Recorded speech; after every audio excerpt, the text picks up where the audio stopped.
Hi friends, அனைவருக்கும் வணக்கம். இந்த வீடியோவை பொறுத்த வரைக்கும் இந்திய கம்யூனிஸ்ட் கட்சி, மார்க்சிஸ்ட் கட்சி இருக்காங்கள்ல, அவர்களுக்கு தான் இந்த வீடியோ. அவர்கள் ஒரு காணொலியில் என்ன சொல்லியிருக்காங்க அப்படின்னாக்கா, எந்த ஒரு நாடாக இருந்தாலும் கடன் வாங்காமல் இருக்க முடியாது. இப்போ அம்பானி, அதானி, இன்னும் உலகில் இருக்கக்கூடிய பல உலக முதலாளிகள் அனைவருமே கடன் வாங்காமல் இருக்கிறார்களா? என்னதான் சொத்து வச்சுருந்தாலுமே கூட கடன் வாங்குறாங்கல்ல. கடன் வாங்கித்தானே அடுத்தடுத்த பிஸ்னஸை அவங்க பெருக்கிக்கிட்டே போகிறாங்க. அப்படிங்கிறப்ப எந்த ஒரு நாடும் கடன் வாங்குவது தவறில்லை அப்படிங்கிறத மென்ஷன் பண்ணுறாங்க.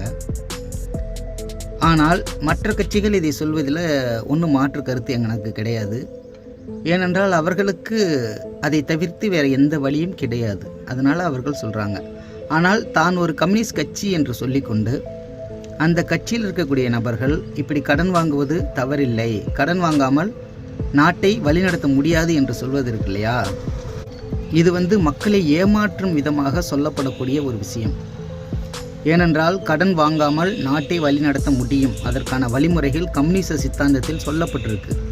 ஆனால் இவர்கள் கம்யூனிசத்தை படிக்காமலேயே கம்யூனிஸ்ட் கட்சி என்ற பெயரோடு மக்களை தொடர்ச்சியாக ஏமாற்றி கொண்டிருக்கிறார்கள். மக்களும் என்ன செய்கிறாங்க அப்படின்னாக்கா, கம்யூனிஸ்ட் கட்சி அப்படின்னு சொன்னாலே இந்த கட்சியை தான் நினைக்கிறாங்க. அதாவது மார்க்சிஸ்ட் ப்ளஸ் இந்திய கம்யூனிஸ்ட், இந்த ரெண்டு கட்சிகளே தான் கம்யூனிஸ்ட் கட்சின்னு நினைக்கிறாங்க. ஆனால் அது உண்மையான கம்யூனிஸ்ட் கட்சி கிடையாது. அது ஒரு போலியான கம்யூனிஸ்ட் கட்சி என்பது மக்களுக்கு தெரியவே இல்லை. ஆகையினால் இப்படிப்பட்ட கம்யூனிஸ்ட் கட்சிகள் தான் உண்மையான மாற்றத்தை நோக்கி மக்கள் போக விடாமல் தடுக்கிறார்கள் என்பதை இதன் மூலம் நான் தெரிவிச்சுக்கிறேன். அதனால் வருங்காலங்களிலாவது இவர்கள் தங்களை மாற்றிக்கொண்டு மக்களுக்கான உண்மையான சக்தியாக, உண்மையான தோழனாக இருந்து மக்களுக்கு உண்மையான பிரச்சனையை தீர்க்கக்கூடிய வழிமுறைகளை கற்றுக் கொடுக்க வேண்டும் என்று இதன் மூலம் கேட்டுக்கொள்கிறேன். நன்றி, வணக்கம்.